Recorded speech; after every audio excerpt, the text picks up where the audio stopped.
Eu não sei como mudar, porque é uma coisa tão complicada, levou tanto tempo para a gente chegar nisso, que, olha, é tão grande o problema, eu acho que transcende muito a minha capacidade. Agora, a mulher do cara sai aí com o padeiro, né? Bom, o cara pode perdoar e deve perdoar, né? Porque Jesus Cristo ensinou que a gente deve perdoar não 7 vezes, mas 7 vezes 70. E o sujeito não tem que provar que ele sabe fazer aquilo que ele já fez. Não tem mais homem nesse país, só tem boiola, é um negócio medonho. Em que medida os educadores das escolas de ensino fundamental, médio e mesmo nas universidades sonegam conhecimento de qualidade para os alunos? eu não sei se sonega é a palavra, porque ninguém pode dar o que não tem. Quer dizer, a atual geração de professores já é vítima de uma deterioração que vem, assim, há 30 ou 40 anos, vem declinando. O ponto que nós chegamos pode ser avaliado pelas duas aferições feitas pelo tal do Provão. Mas que, se você for ver todas as instituições de ensino, tá certo? A quase totalidade está muito abaixo da média tolerável. Não é que estão abaixo do ideal, estão muito abaixo do que, vamos dizer, do mínimo. Não é isso?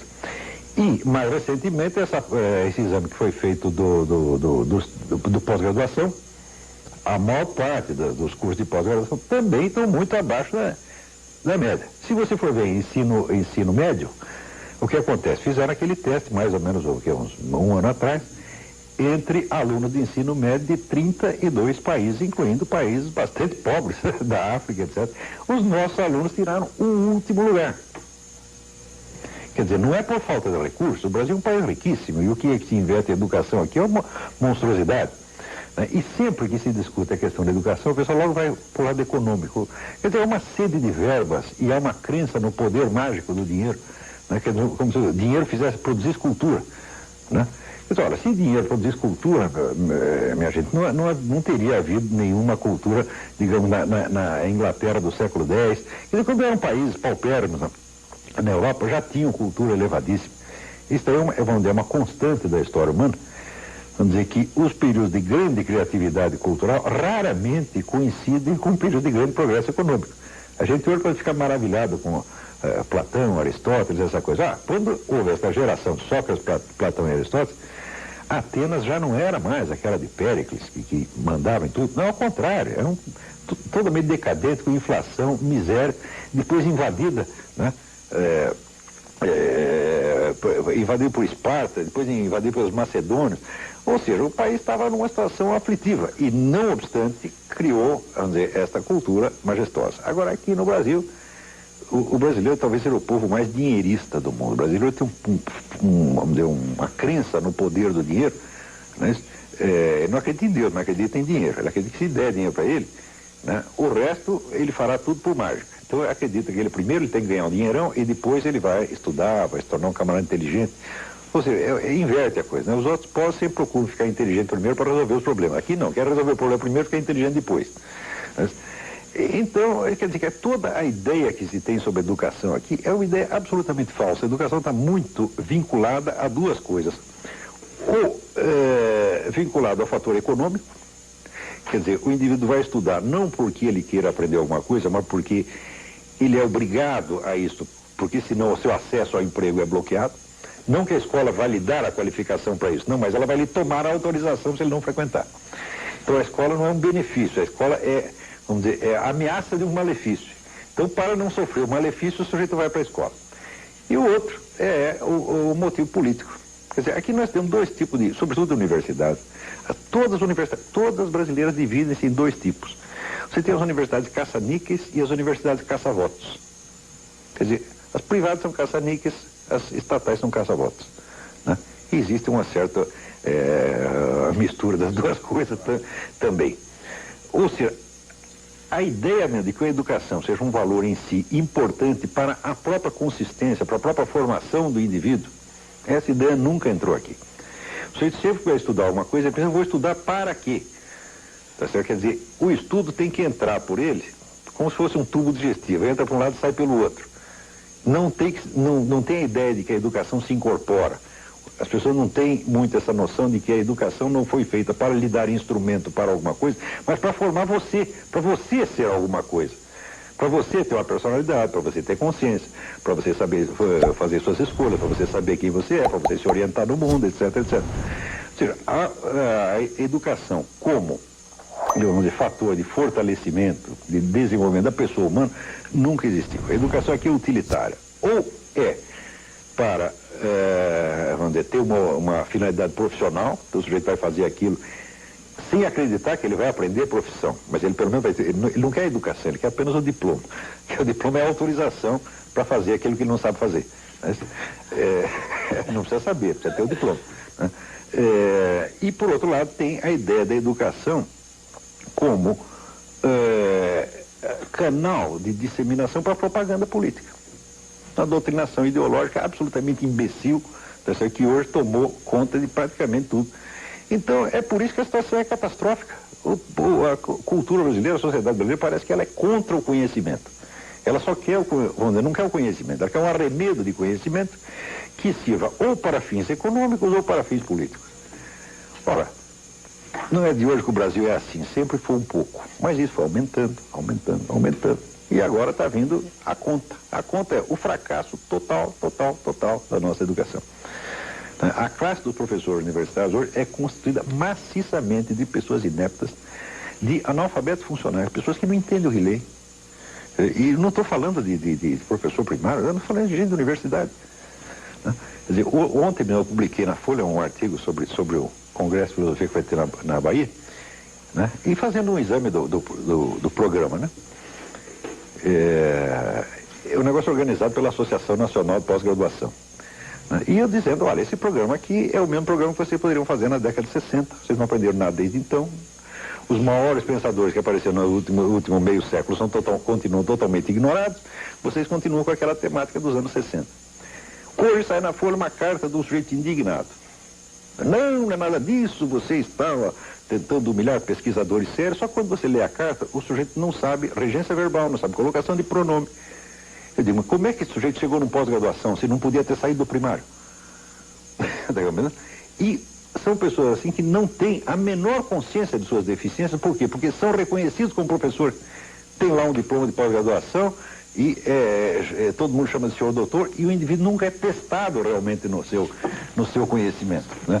Você tem uma rede, uma proteção corporativa absolutamente perniciosa, doente, né, onde todo mundo só pensa assim na autodefesa dos seus interesses, todo mundo sempre com medo de perder emprego, né, e fica essa coisa mafiosa, ou mafiosa por motivos econômicos, ou mafiosa por motivos políticos. Agora, o ensino propriamente dito, o aluno como pessoa, tá certo? Pessoa, eu vou dizer, que tem as suas dúvidas, tem as suas dificuldades, porque a consciência humana ela não cresce assim que nem banana, tá entendendo? Ela precisa ser fomentada, precisa ser ajudada. Todo ser humano precisa deste socorro no começo da sua vida. Estas necessidades do aluno são absolutamente desprezadas. Só se quer saber o seguinte, quanto a faculdade vai ganhar com o aluno por mês, ou em quem que ele vai votar depois que ele sair daqui. E naturalmente tem que votar nos partidos mais poderosos. Então, toda a classe estudantil brasileira está sendo vilmente usada para sustentar picaretas. Nós estamos na Tribuna Independente, hoje com a presença do filósofo, escritor e jornalista Olavo de Carvalho. Doutor Olavo, o senhor me permite, mas como mudar essa situação que o senhor coloca como dramática? Se eu soubesse. Porque o senhor, na verdade, faz até uma denúncia muito forte aqui. É terrível a situação. Mas como mudá-la? Eu não sei como mudar, porque é uma coisa tão complicada, levou tanto tempo para a gente chegar nisso, que, olha, é tão grande o problema, eu acho que transcende muito a minha capacidade. Agora, a primeira coisa que a gente tem que fazer para ter uma esperança de poder resolver o problema é ter uma noção do tamanho dele. Aqui no Brasil, todo mundo é educador, técnico de futebol, médico e economista, não é isso? Bom, pelo menos dentro de casa, né? Eu posso ser um educador, mas eu sou educador dos meus alunos, eu não sou educador do Brasil. Eu não poderia ser ministro da Educação. Eu digo para você, eu não tenho competência para ser ministro da Educação. O problema da educação brasileira é tão grande que é preciso pessoas que tenham consagrado a sua vida a aquele assunto. Tá certo? Quer dizer, não é com 3 meses de lendo meia dúzia de publicações você vai saber o que se passa e como é que as coisas estão. Então aqui todo mundo oferece soluções para as coisas. Mas, vamos dizer, um dever óbvio de modéstia intelectual é você reconhecer quando um problema é maior do que você. Gostaria, doutor Samuel Isaac. Professor, com o costumeiro brilhantismo, o senhor diagnosticou a posição do ensino no Brasil. Eu indago do senhor. O senhor identificou em alguma época da história, ou mais recentemente, alguma tentativa inteligente, válida e bem intencionada de alterar esse estado de coisas? Eu digo alguma reforma, porque a minha geração assistiu a algumas tentativas de mudanças, de reformas, algumas reformas até que se identificaram com os próprios autores. A reforma Capanema, por exemplo, ou para citar uma mais recente do governo de Fernando Henrique, tentativas de mudanças. O senhor identifica nelas alguma consequente, alguma que tenha sido feita com honestidade, para dizer objetivamente, e que tiveram algum resultado na sua ótica? Bom, eu não posso julgar toda a história da educação no Brasil, mas houve alguns momentos que são, me parece, notáveis. No tempo do Getúlio Vargas se fez muita coisa pela educação no Brasil. Tá certo? Foi o homem que começou tudo. O senhor mesmo citou aí o Capanema. Né? Mas foi um governo que durou muito. Ficou muito tempo no poder. Então alguma coisa tem que fazer. Agora, pelo menos o Getúlio Vargas ele tinha uma noção de conjunto do Brasil. Isso não quer dizer que eu seja, vamos dizer, um saudosista do Getúlio Vargas ou um adepto. Não, se eu estivesse no tempo do Getúlio Vargas, eu seria um inimigo do Getúlio Vargas, certamente. Mas, depois que passa o tempo, a gente tem que reconhecer os méritos dos mortos, assim como o nosso governo militar. Na época do governo militar, eu era totalmente contra. Hoje, que passou 20 anos, nós podemos fazer o balanço e ver méritos e deméritos, né? Com o Getúlio Vargas a mesma coisa. Eu acho que ele fez muita coisa pela educação e pela cultura brasileira. Mas, aí é o problema. Quando aparece um governante que ele tem as melhores intenções e tem vontade firme, e quer fazer mesmo, ele vai se defrontar com uma espécie de resistência muda, resistência tácita, né? Da resistência passiva da sociedade, que simplesmente não quer melhorar. Eu vou dar um exemplo. O Getúlio Vargas tentou fazer alguma coisa pela música brasileira e pelo cinema brasileiro, por exemplo. Então chamou de volta as duas melhores pessoas que tinha no ramo, que eram o Heitor Villa-Lobos para a música e o Alberto Cavalcanti para o cinema. Cavalcanti era um cineasta brasileiro que fez uma carreira brilhante na Inglaterra como documentarista, aprendeu com os melhores diretores da época. E chegou então Villa-Lobos e Alberto Cavalcanti com os maiores planos, aquele entusiasmo patriótico, aquela coisa toda. 2 anos depois já tinha ido embora. Quer dizer, não aguenta a resistência do meio, a mesquinharia, a fofocagem, gente puxando o tapete. Quer dizer, se para um camarada que quer construir, tem 900 puxando o tapete. Isso é uma coisa constante na nossa cultura. Quer dizer, a cultura é do seguinte: onde eu não dei certo, o outro também não pode dar. Se eu fracassei, você tem que fracassar também.